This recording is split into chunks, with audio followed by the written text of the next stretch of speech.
नाजरीन, हजर अस्वद वो मुकद्दस पत्थर है जिसे छूने की ख्वाहिश हर मुसलमान को होती है। क्या आप जानते हैं कि इस मुकद्दस पत्थर को कब और कहां से लाया गया? और क्या हमारे गुनाहों की वजह से इस पत्थर का रंग स्याह पड़ गया? और क्या आप जानते हैं कि हजर अस्वद को खाना काबा से कब और कैसे चोरी किया गया? इन सब सवालात के जवाबात और हजर अस्वद से मुतालिक तारीख आज की इस मुख्तसर वीडियो में हम आपसे शेयर करेंगे। वीडियो की तरफ बढ़ने से पहले आपसे छोटी सी गुजारिश है कि हमारे चैनल को सब्सक्राइब कीजिए। नाज़रीन, हजर अस्वद अरबी ज़बान के दो अल्फाज का मजमूआ है। हजर अरबी में पत्थर को कहते हैं और अस्वद स्याह और काले रंग के लिए बोला जाता है। हजर अस्वद वो स्याह पत्थर है जो काबा के जनूब मशरक की दीवार में नस्ब है। नाज़रीन, इस वक्त ये पत्थर 3 बड़े और मुख्तलिफ शक्लों की गई छोटे टुकड़ों पर मुश्तमिल है। ये टुकड़े अंदाजन 2.5 फीट के कुतर के दायरे में जुड़े हुए हैं, जिनके गिर्द चांदी का गोल चक्कर बनाया गया है। जो मुसलमान हज या उम्रा करने जाते हैं, इनके लिए लाजिम है कि तवाफ करते हुए हर बार हजर अस्वद को बोसा दें। अगर हुजूम ज्यादा हो तो हाथ के इशारे से भी बोसा दिया जा सकता है। हजर अस्वद जन्नत के याकूतों में से एक है, जिसे हजरत आदम अलैहिस्सलाम अपने साथ जन्नत से लाए थे और काबे की तामीर के वक्त एक गोशे में नस्ब फरमाया था। इसके बाद तूफान नूह अलैहिस्सलाम में आदम अलैहिस्सलाम का तामीर करता बैतुल्लाह आसमानों पर उठाए जाने के वक्त इस पत्थर को शक्म जिबिल अबी कबैस में अमानत रख दिया गया। इसके बाद जब हजरत इब्राहिम अलैहिस्सलाम और इनके बेटे हजरत इस्माइल अलैहिस्सलाम काबे की तामीर कर रहे थे, तो हजरत जिब्राइल अलैहिस्सलाम ने ये पत्थर जन्नत से ला कर दिया, जिसे हजरत इब्राहिम अलैहिस्सलाम ने अपने हाथों से दीवार काबा में नस्ब किया था। इसके बाद 606 ईस्वी में जब नबी करीम सल्लल्लाहु अलैहि वसल्लम की उम्र तकरीबन 35 साल थी, तो सिलाब की वजह से काबे की इमारत को सख्त नुकसान पहुंचा और कुरैश ने इसकी दोबारा तामीर की। लेकिन जब हजर अस्वद रखने का मसला आया तो कबाइल में झगड़ा पैदा हो गया।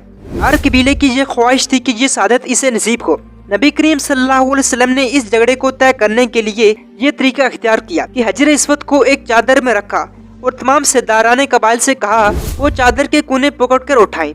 इसके बाद जब सब ने मिलकर ऐसा ही किया और जब चादर इस मकाम पर पहुंची जहाँ इसको रखा जाना था, तो आप सल्लल्लाहु अलैहि वसल्लम ने अपने मुबारक हाथों से इसको दीवार काबा पर नस्ब किया। नाज़रीन, में सबसे पहले अब्दुल्लाह बिन ज़ुबैर ने हजर अस्वद पर चांदी चढ़ाई। इसके बाद 1281 में सुल्तान अब्दुल अजीज ने इसे चांदी से मुरवाया। नाज़रीन, बहरहाल इसके फजाइल और औसाफ में नबी करीम सल्लल्लाहु अलैहि वसल्लम के बहुत से इरशादात अहादीस और तारीखी किताबों की ज़ीनत बने हुए हैं, लेकिन जन्नत का एक अनमोल मोती गर्दिश अयाम की सितम आराइयों से महफूज न रह सका और ये मुकद्दस पत्थर बार बार हादसात का शिकार होता रहा। नाज़रीन, सबसे पहले 317 हिजरी में जब मक्का मुकरमा करामता के दस्ते तशरफ में आया, तो अबू ताहिर सुलेमान बिन हसन ने, जो उस वक्त का सरदार था, काबा शरीफ में खून की होली खेली और 8 ज़ुल्हिज्जा 318 को इस कदर कत्लेआम किया गया कि हुजाज कराम की लाशें हर वक्त बिखरी हुई थी। शहर और मज़ाफात के 30,000 बेकसूर अफराद को मौत की नींद सुला दिया गया, जिनमें 1700 हाजी और 700 के तवाफ करने वाले भी शहीद हो गए। नाज़रीन, इस बदबख्त ने ये सारा खेल काबा शरीफ का पन्नाला जो सोने का था उखाड़ने और मकाम इब्राहिम और हजर अस्वद को चोरी करने के लिए किया था, मगर अनवाहिद में सर के बिल जमीन पर गिरकर ये वासिल जहन्नम हो गए। मकाम इब्राहिम तो इसके हाथ से मामूल रहा, क्योंकि कहा जाता है कि उस वक्त काबे के खादमों ने इसे पहाड़ की घाटी में कहीं छुपा दिया था। मगर 14 ज़ुल्हिज्जा 317 बरोज इतवार असर के वक्त जाफर बिन गलाज ने अबू ताहिर के हुक्म से हजर अस्वद को कदाल से उखाड़ दिया। इस पर कई ज़रबें लगाई, जिससे कुछ रेजे टूट गई और वो इसे अपने साथ बहरीन ले गए और इसके बाद इसकी जगह खाली रह गई।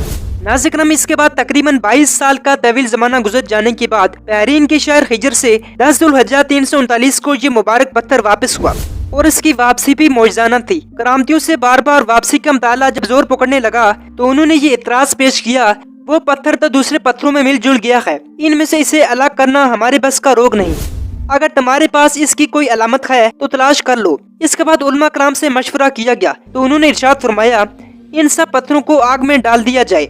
जो पत्थर आग में पिघल जाए या फट जाए वो हजर अस्वद नहीं, हजर अस्वद को आग मुतासर नहीं कर सकती, क्योंकि ये जन्नत का पत्थर है। इस तरह इस मुकद्दस पत्थर की बतरी और मकबूलियत का लोहा मनवा कर इसे वापस लौटाया गया और फिर दोबारा इसे काबे की जीनत बना दिया गया। नाज़रीन, याद रहे कि हजर अस्वद पहले सफेद रंग का था, जैसे कि हजरत अब्बास फरमाते हैं कि नबी करीम सल्लल्लाहु अलैहि वसल्लम ने फरमाया, हजर अस्वद जन्नत से उतारा तो दूध से भी ज्यादा सफेद था और इब्ने आदम के गुनाहों से इसे स्याह कर दिया गया। इसी तरह एक और हदीस में मिलता है कि हजर अस्वद और मकाम इब्राहिम दोनों जन्नत के याकूत में से दो याकूत हैं। اللہ نے ان کا نور ختم کر دیا۔ اگر اللہ ان کا نور ختم نہ کرتا تو وہ مشرق و مغرب کے سارے مقام کو روشن کر دیتے۔ ان حدیث سے یہ واضح ہوتا ہے کہ حجر اسود جنت سے لایا گیا جو پہلے سفید تھا، جبکہ بعد میں بنی آدم کے گناہوں کی وجہ سے اسے سیاہ کر دیا گیا۔ ناظرین، امید کرتا ہوں آپ کو اس چھوٹی سی ویڈیو میں بہت سی چیزیں جاننے کو ملی ہوگی۔ تب تک کے لیے اجازت دیجیے، اللہ حافظ۔